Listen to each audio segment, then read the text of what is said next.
Welcome to our first ever virtual shareholder town hall.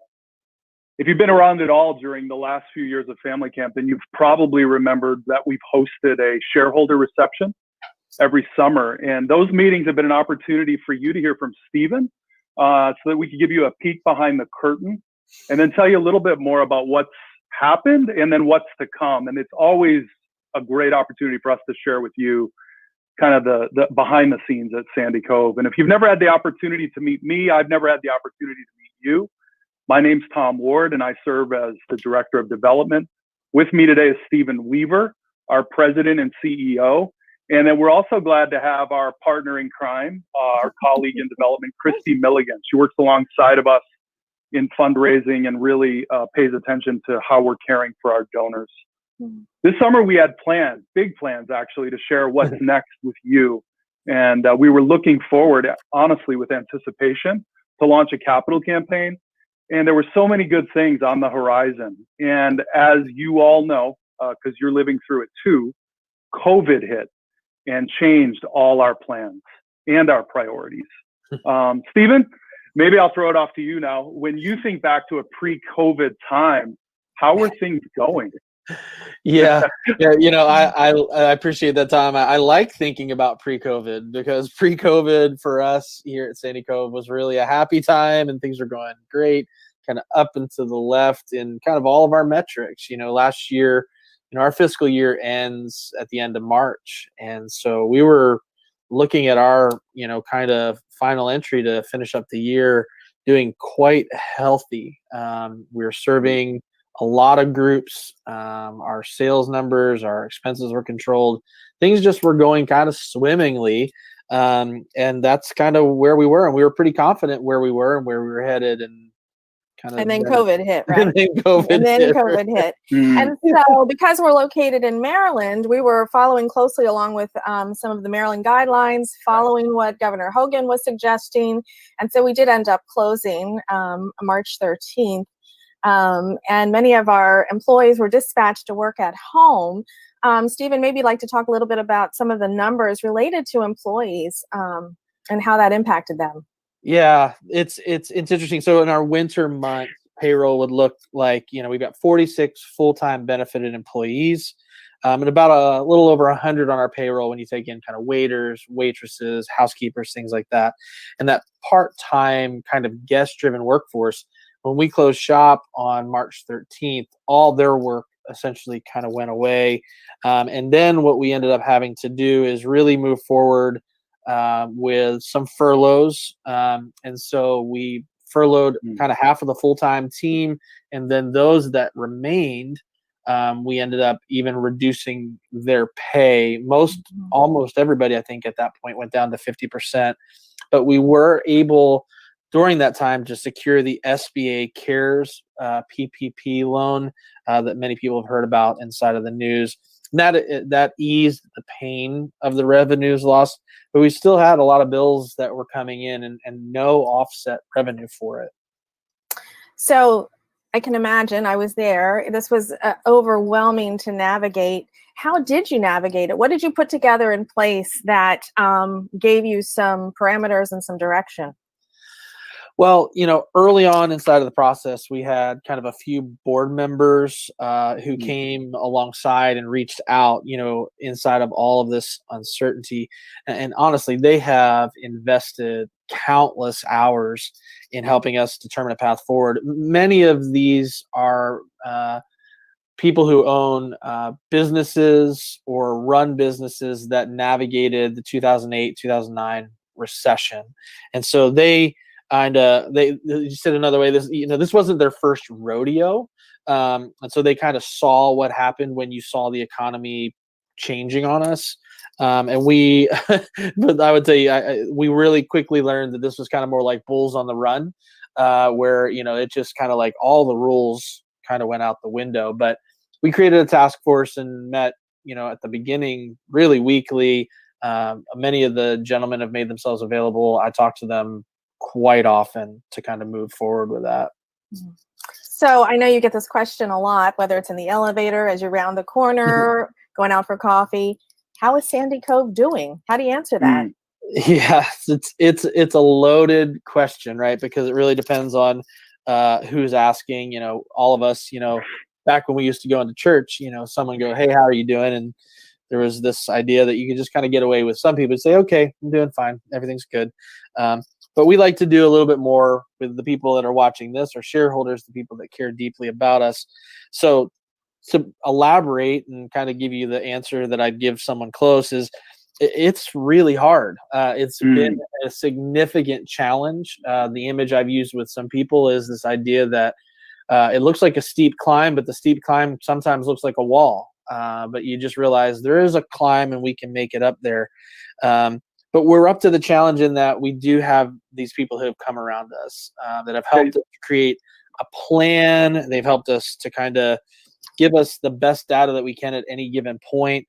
So we just end up making as best assumptions as we can and trusting God and navigating forward. Let me ask you a question, Stephen, and Yeah. it kind of goes back to where you were just a minute ago. You were talking about payroll protection program money, the SBA CARES Act. And one of the things that's really helpful for me over the last 3 years, and probably helpful for our shareholders as well, is inside of our staff training, you relate our business model to the airline industry. And our business model is really what supports or undergirds our ministry. So talk a little bit about that, because I think it's a real advantage to our shareholders to understand how that relates to what we do at Sandy Cove. Right. Yeah. We've done one of the things we've worked on with the management team over the last 2 or 3 years is kind of our financial acumen, just to make sure that we're being good stewards of the money that's entrusted to us, to allow us to provide a business model as a platform where we do ministry, right? And so in that context, we talk a lot about deferred revenue, which for us is kind of a lead indicator when everything's working. It says if there's more deferred revenue, that means people are buying flights that they want to take that haven't gone off yet, right? But in our deferred revenue model, we essentially are spending the money that you pay us for the flights before those flights take off. And as long as we continue to have people buying flights, it works until all the airplanes are grounded. And Right. honestly, when I watch the news outlets and hear some of these leaders in the airline industry, kind of find myself agreeing and saying amen to what's happening to them when they go, we're just not flying as many flights. And so, so our business model, again, COVID revealed and amplified things. And the reality is I think many of our shareholders would know and understand, as they've walked the journey with us for quite some time, our business model was fragile. And so it didn't take a lot of poking and prodding to kind of go like, oh, this really is going to be something to manage. And so because of that, those personal reservations, whether it be for family camp or the groups, the larger group of our constituency that come to us who have made deposits or potentially paid in full for events, whether they happen during our shutdown, those people who chose not to request a full refund, that really was a game changer for us because of that deferred revenue model that we exist inside of. Okay. And so the deferred revenue airplane model is kind of, it shows that when you're not flying flights, it's really hard to manage the business model. Yeah, it's pretty fragile for sure. Yeah, I mean, you mentioned the airline CEOs just talking about the incredible losses that they've suffered and continue to suffer as people don't take those flights. That was a lot, right? A mouthful. But when you think about the task force, when Christy asked how Sandy Cove is doing, these are challenging times. But I do hear, and I am behind the scenes, and I can't help but hear you say that there's a thread of hope through this. We're weathering the storm. The storm isn't near over because this is a marathon, not a sprint. And we're figuring it out together. And I know the task force has been invaluable in that. But it also includes everyone on this call, on this video, who are watching this right now. I mean, we couldn't have made it through without our shareholders. Yeah, the impact of the donor base can't be understated. When you look at how we're trying to figure out the pandemic and the fact that our major opportunities for revenue to come in just completely shriveled up. They just went away. And as we navigate now, 4 months into something that I think many of us speculated might be 2 weeks, 6 weeks, 2 months, now we're in kind of this new reality and realizing that how we made it here, and the fact that there is hope, and there's a fact that we can kind of keep talking, and we are open today, and we are serving guests. A lot of that hope comes from the fact that we got here together. It was the task force with their time and efforts to allow us to navigate it wisely. But it was also the donors who came alongside and sent messages along with their gifts that kind of reinforced just how important Sandy Cove is as a place, as a ministry, the impact that it's had on them. And, that's for the moments that we had to navigate. When it happened, I was home for probably about a month working on my basement, which was not ideal for my family or anyone, I think. And then as we started to come in, those of us that had access to the building as essential employees, it's hard to walk around here when it's empty. And the expectation is you want to run into people in the hallway, and we're people, right? Where it's a people-driven ministry. And so that was hard, but to get those notes and those texts and emails that said, hey, we're praying for you. Hey, we're thinking of you. Hey, I need to tell you a story that you might not know. Those things were kind of sustenance to keep us going kind of to this point for sure. And it all underscores that Sandy Cove community, don't you think? That it's, the task force, the board, the people who work here, the people who come here, are the people who support us. It's like it's sort of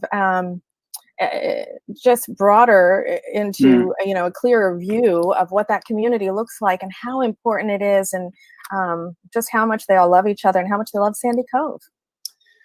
Yeah, it is. It's a testament to the fact that our mission involves this idea of serving a community, and that community is often temporary while everyone's here. But when you can't be here, it's revealed in moments like that the community still exists. I know countless opportunities of relationships, people that spend 1 week together during family camp, and yet their connect points with those people throughout the year, whether they're separated by geography or not, these are their closest friends.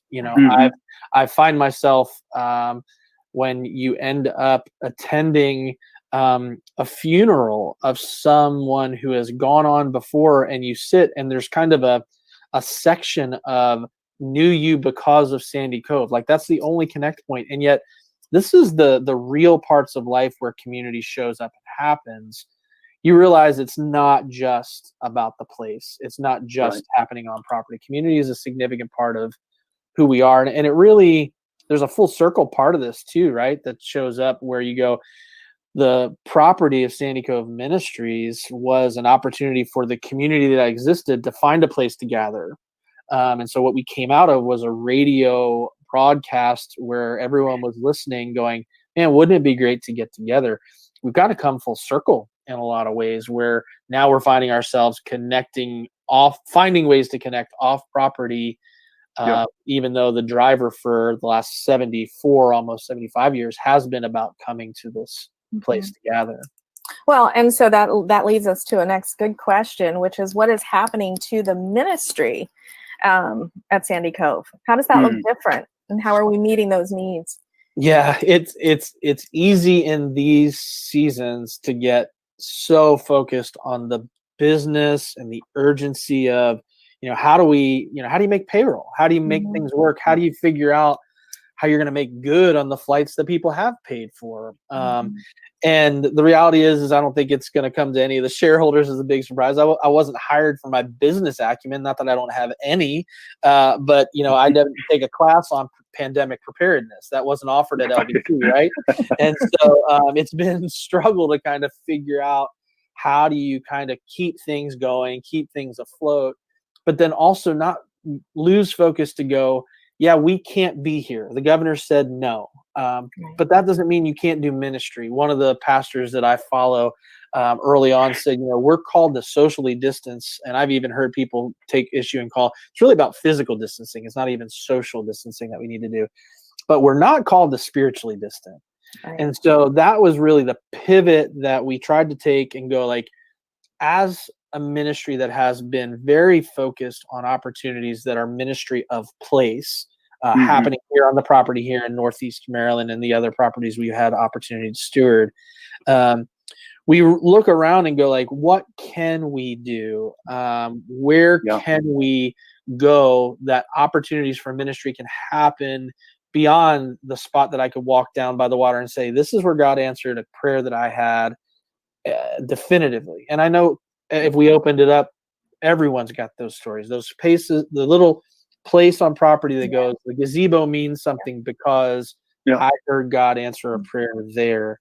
But what I tried that's room 350 for me. Yeah, absolutely. We all have our spots. Yeah, I remember as you shared with the banquet about how significant your wife talks about the pre-Sandy Cove Tom and the post-Sandy Cove Tom, and that's not just what we've done to you in making you work here. That was actually before you were even on staff. But what I've tried to reinforce with our staff as we got into this, and even for myself, as I dealt with the emotionality of loss and grief when all of this happened, is that our mission and our vision don't require our property, right? It's a vehicle that we use, and we want to steward it well. And because of how significant it's been as a vehicle, it can sometimes be hard to believe that there's another way to do it. Right.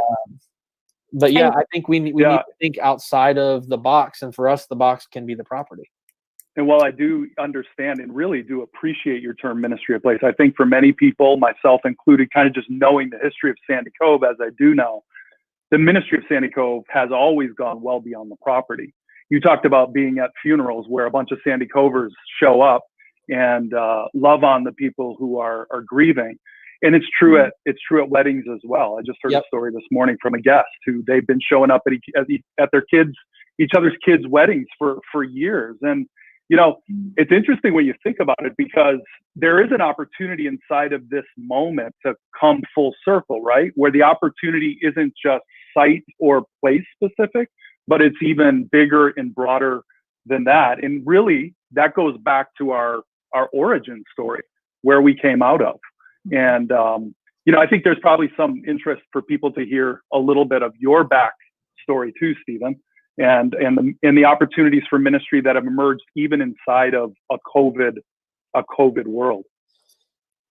Yeah, it's interesting. I say it this way to a lot of different people. Our stories all make sense in reverse, right? You look back at your life and you go like, oh, yeah, God just kind of used these moments to prepare. And Sandy Cove's a huge part of my story in different phases for sure. But before I transferred to Lancaster Bible College to get my degree, I actually spent 3 years at Millersville State School outside of Lancaster. And I was quickly realized that what I thought I wanted to do was broadcasting, and more specifically in radio. So that was the track I was on for 3 years. I was involved in the college radio, got involved in leadership, worked for a couple of local radio stations, and really thought broadcasting was something that I would see myself involved in. That changed when God kind of interrupted things, and I ended up going to Lancaster Bible College. But as you're at the college radio station, one of the things you learn about really quickly as a kind of cardinal rule inside of radio is, there's no opportunity for radio silence. Think about this. If you're in your car, you're working out, and you're listening to the radio or watching something, and the signal goes dead, most of us have the patience that, by the time you count to 3, you've got the remote or the clicker and you're going somewhere else, right? Like, hey, they've got to figure this out, but I don't have time for this, right? Dear God, we would not have messaging for silence for 3 seconds is, the big, cardinal sin in our lives, right? So, I learned that inherently, that like, radio silence is death in a lot of ways. And so I started to feel a little bit of that as we were kind of closed down in our property and looking at where does the ministry lie as opportunity. And so that's really what kind of birthed the idea of doing things like this, going to YouTube and Facebook Live, and the Morning Cheer broadcast that we kind of did on Facebook really was a little bit of kind of a Hail Mary. And it was a little bit full circle that kind of went, like this whole thing that we're involved in, we're on the tailspin, but it all started spinning with Dr. Palmer getting on the radio, preaching the word of God, inviting friends in. And so I could do that from my basement. And I've said it before, it used to be Monday nights at 8:30, and that was because my kids went down at about 8. So I could hide down in the basement. There wasn't screaming. So I just started calling some friends up and, saying, hey, what could we do that could keep us in the conversation and continue to build out the community that doesn't require us going against the governor's mandate to not be open on our property. And so, there was this kind of full circle moment that went like, oh, maybe God knew what he was doing when he kind of sowed those seeds inside of me early on. And to that, we received a letter from someone who said that her mom had Dr. Palmer on the radio every day when she would get ready for school. And so she's so touched by hearing your broadcast, seeing your broadcast again and what it means. And when you think of the history, it's just compelling. It really is. And this also gave birth to sort of Midday with Andrea as well, right?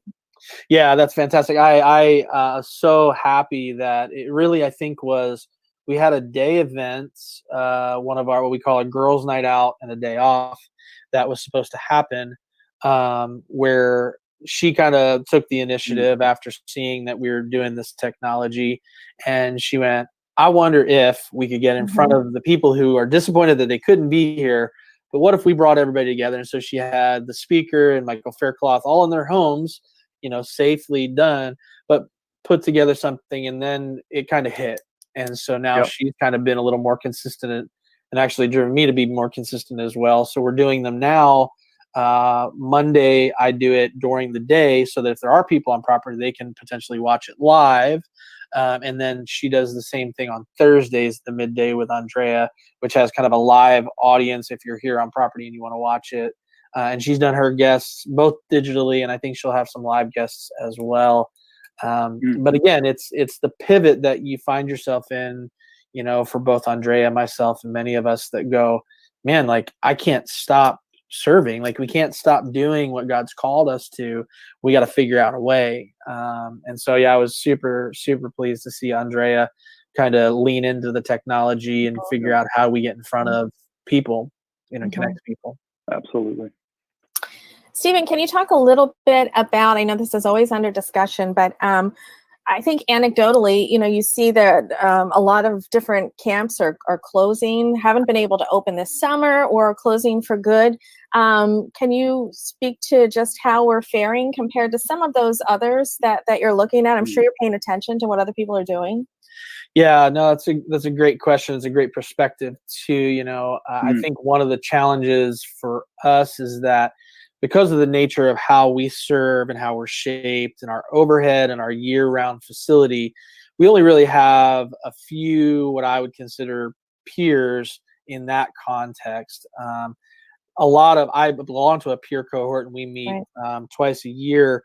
Many of them are much more youth camp oriented, and even some of the headlines you're seeing in the news about camps closing or outbreaks and things like that are happening, they're really focused on the youth camps, and their business model for ministry is significantly different because it's so occupied within the summer where it's just a burst, and then they go all but dormant in the off season. Right. And so they've been navigating it through a whole different lens of issues as I've been walking alongside, some that are open, some that have had outbreaks, some that are closed. And again, it's all jurisdictions of what state they're in.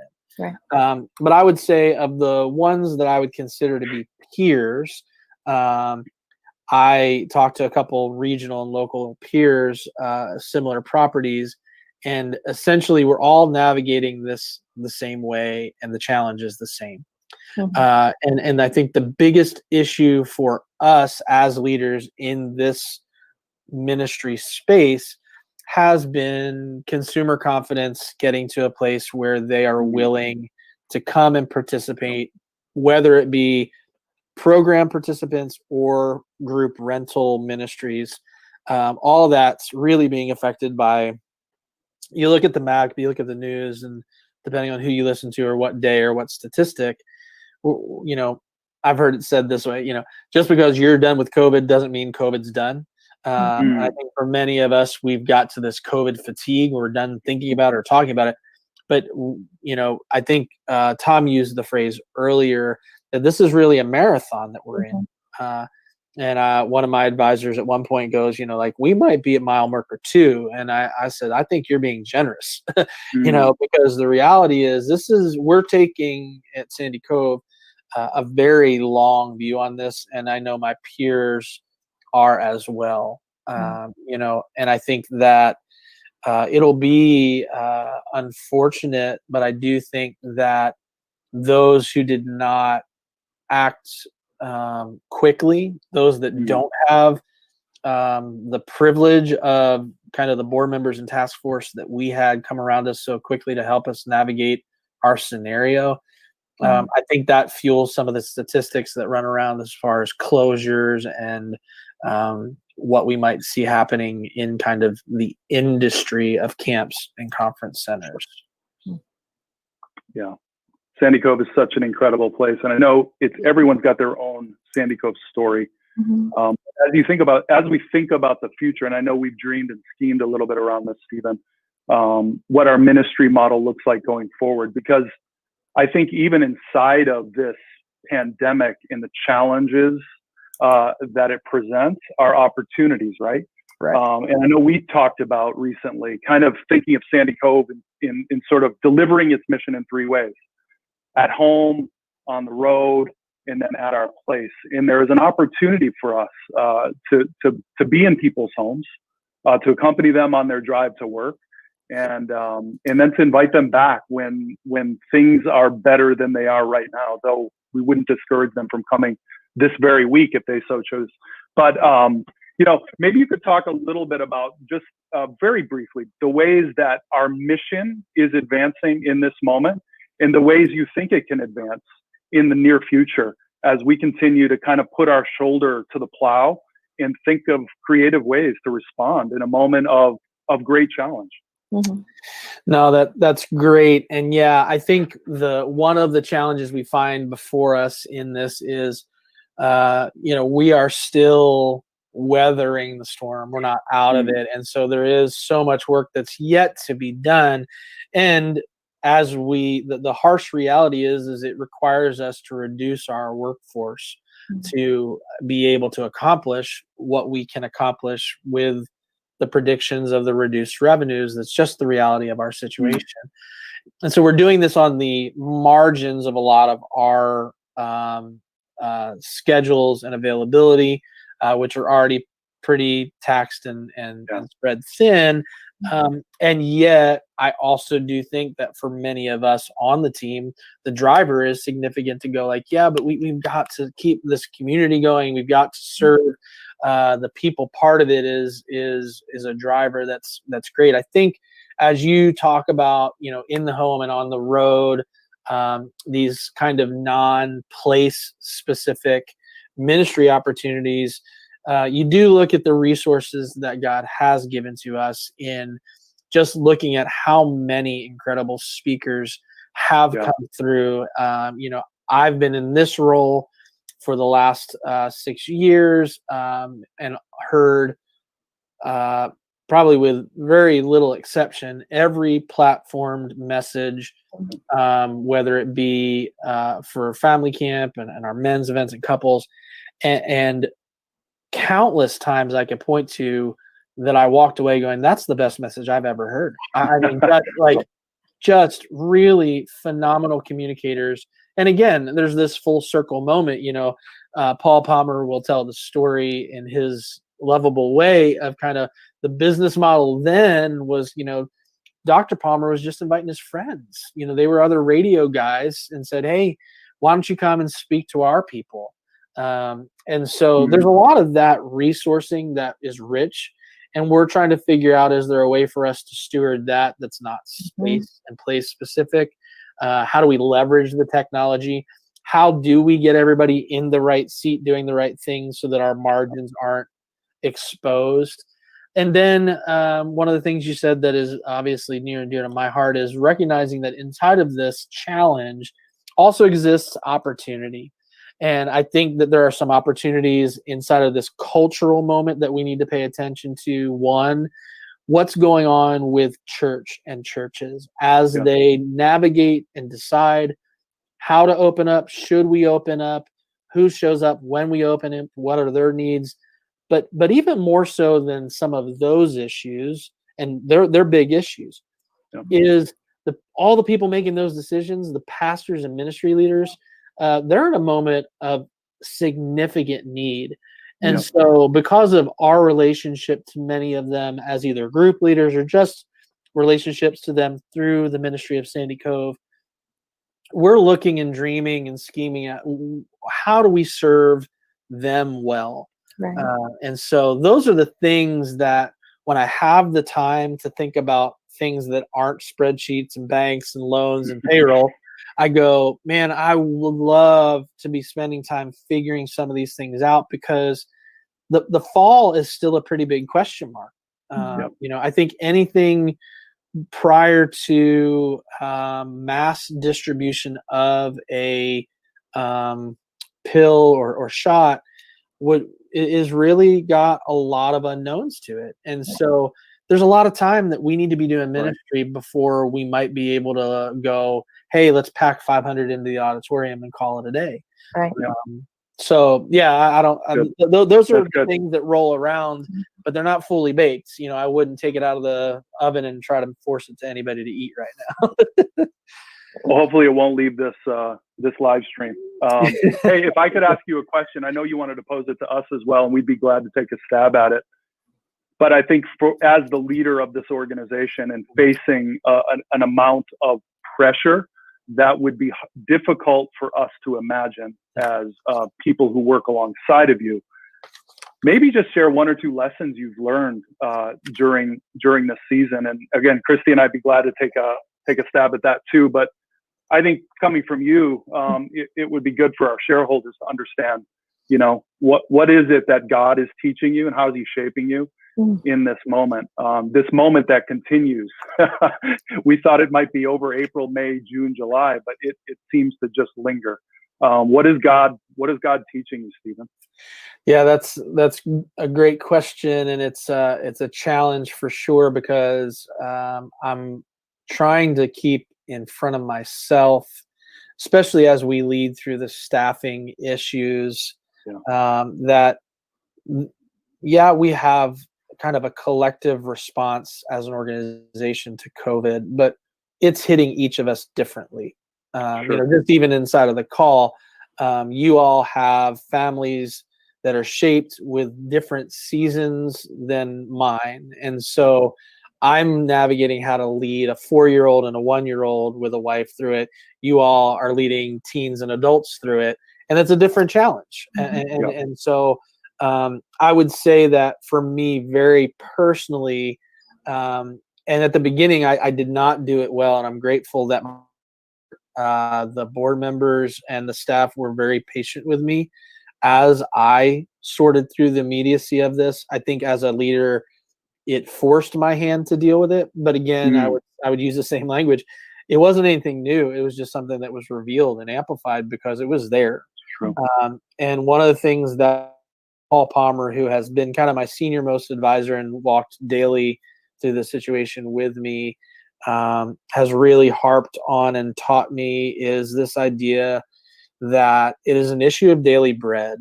And it's an issue that goes, I can't tell you what the governor is going to say at 5:00 tonight. I can't tell you what he's going to say tomorrow. I can't tell you how many people will test positive or negative. I don't know if we're going to be open legally on September 1st or not. But what I do know is that I'm open today, that there are people that God wants to serve. There's probably anywhere from 80 to 90 kids from the county that are being served through our day camp right now. There's a long list of what we can do.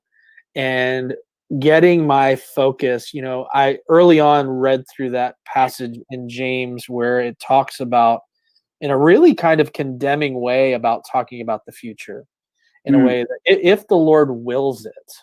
And it was really talking about tomorrow, not like our 3 to 5 year plan, right? And that was super convicting. And so getting myself to a posture of undoing the me that's inside of me that wants to plan everything out. and going, I'm just going to do today well, and we're going to make assumptions based on the best knowledge we have today. And we're going to do with the greatest data that we have today, and we're going to trust God and the wisdom that He's going to get in the way of us, misreading or misinterpreting any of that. So I'd say the first thing was really kind of coming into a daily bread perspective of things.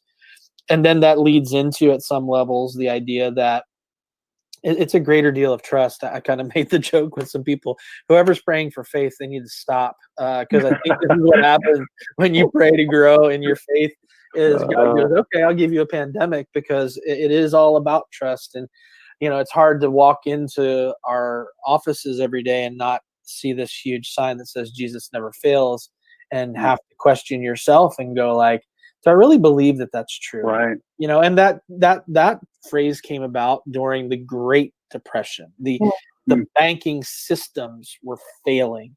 There were systems all around us that were failing, and Dr. Palmer chose to get on the radio and say, yes, all those things will fail. And yet I want to tell you, Jesus never fails. And so you end up in that moment where you go and you look at the Excel spreadsheet and it doesn't work. And you look at the staffing and it doesn't work. And you go, it's the systems aren't working. I can't get it to work. And that there's this thing inside, it's that thread of hope that you hear me talking about, that's driven on the foundation that goes, yeah, but Jesus has shown up in ways that are unexplainable for more than 74 years on this property, and going back, 80 something years into Morning Cheers history. And you go, okay, I'm just going to watch, and I'm going to see where he shows up. And I think the last thing that I would tag inside of that, and they all kind of cross over in some ways, but is the idea that if this is a marathon, you have to run at a certain pace.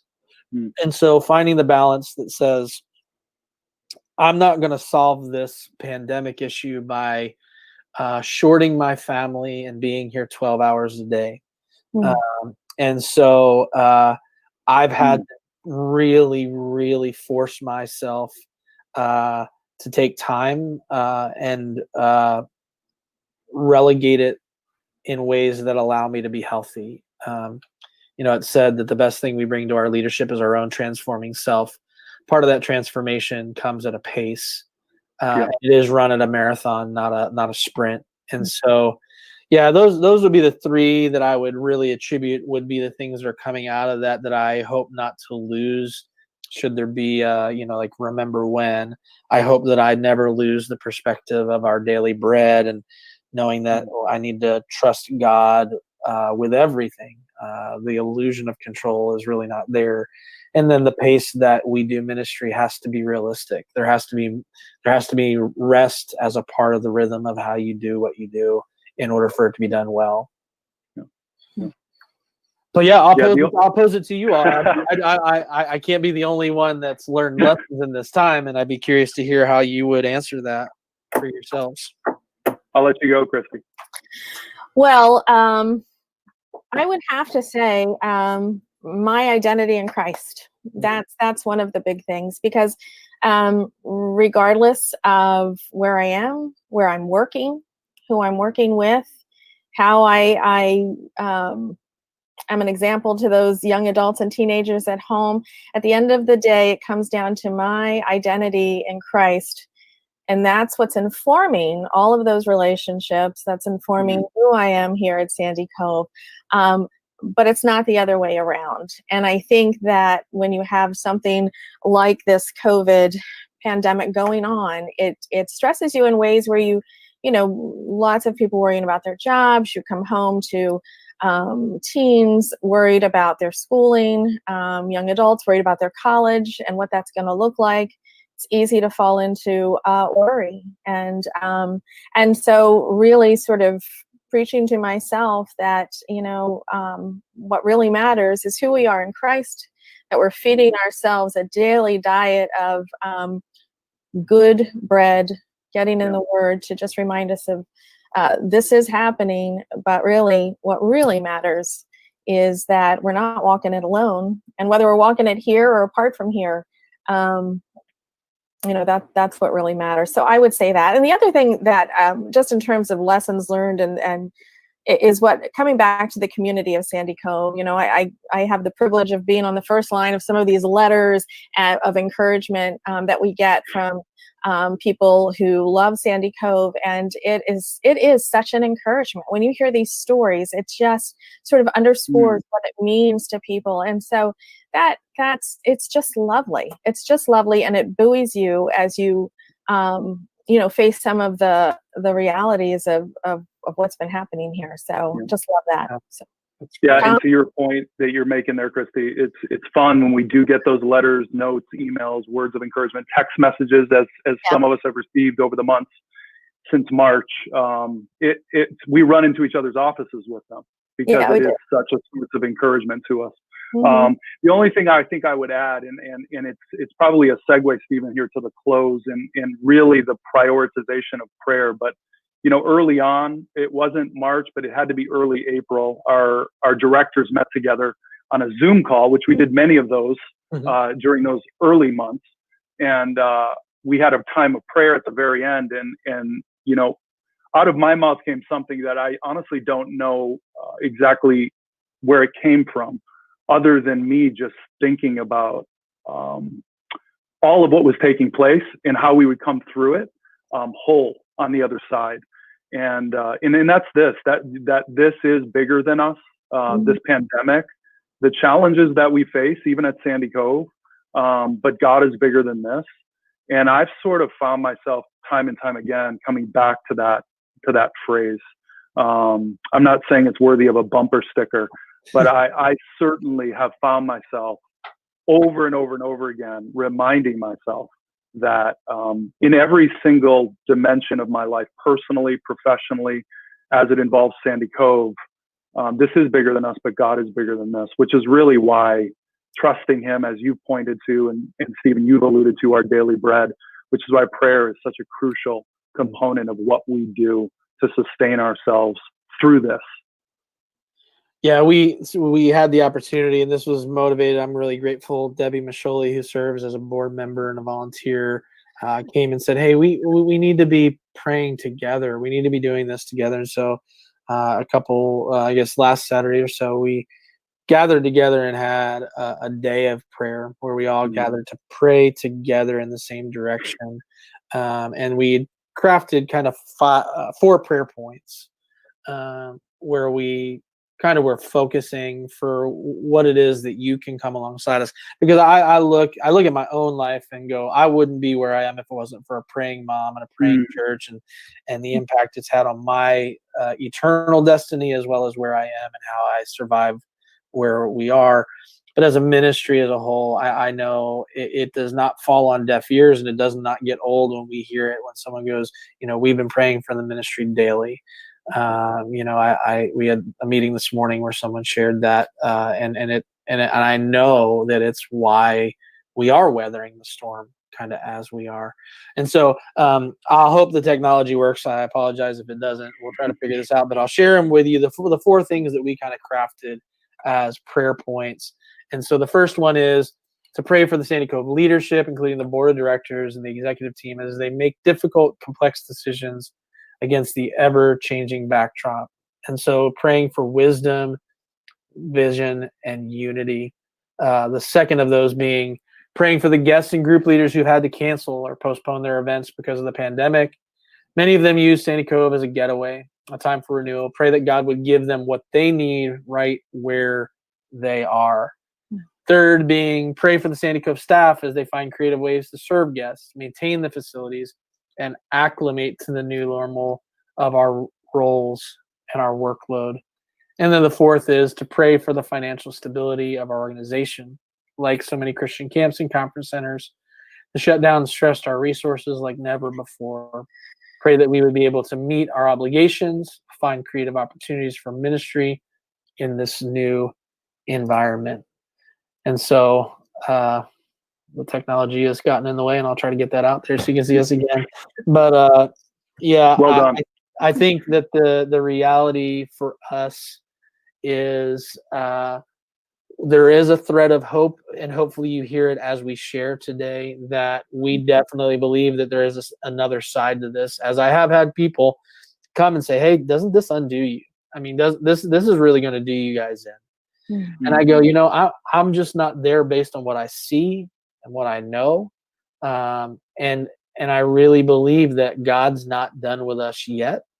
But we will not get there alone, because community is about who we are. One of our communicators and one of my favorite preachers, posted the other day the idea that the Lord's Prayer starts off with "Our Father." There's an element of community in just teaching people how to pray "Our Father." It's a communal pronoun there, right? And so I would just say, as you think about us and as you think of these needs and what you've heard today, the community coming together in prayer is really one of the greatest needs that we have. Obviously, we wouldn't be still where we are if it wasn't in tandem with how God has used each of you to help us get to this place. And so we would never we would never do a shareholders meeting where we wouldn't get together and just ultimately, the main theme of these things is ultimately, we want to give you the inside scoop, but we want to say thank you. Because it's your prayers, it's your gifts, it's how God's used you as a part of this community that allows this community to still be here. And so we're grateful for you investing the time to watch and listen to us, to hear about what's going on. And I think Tom might have some instructions as we plan to do this again kind of in a month's time. As this may prompt questions and ideas, we can kind of maybe, I would normally take some Q&A during one of these, but the technology doesn't allow for that right now. But we can do kind of a month's delay, and I can answer some of those questions maybe in August if that happens. So, Tom, I don't know if you have the data point. Please, yes. If you have questions, you can feel free to send those to me at my email address, which is just t.ward@sandycove.org. You can also push those through our chat feature on our website, or even on Facebook Messenger, whatever's most convenient for you. We can certainly bring those up at the next shareholder town hall. That's likely to be towards the end of August or early September. As the fall shapes up, we want to give you a timely update. So just stay tuned, and we'll let you know via email what's to come. And we're just, as Stephen said, I just want to reiterate, we're so grateful for the ways you've come around us during this time. It's been a huge, huge, huge encouragement to us, and we can't honestly thank you enough. Excellent. Well, I appreciate you all making time for us today, and we'll see you kind of in about a month's time. And so thank you. There's no better way for us to end this than the way the radio broadcast would have ended had we all been listening to the radio at the same time, with Jesus Never Fails. Thanks. God bless. Take care.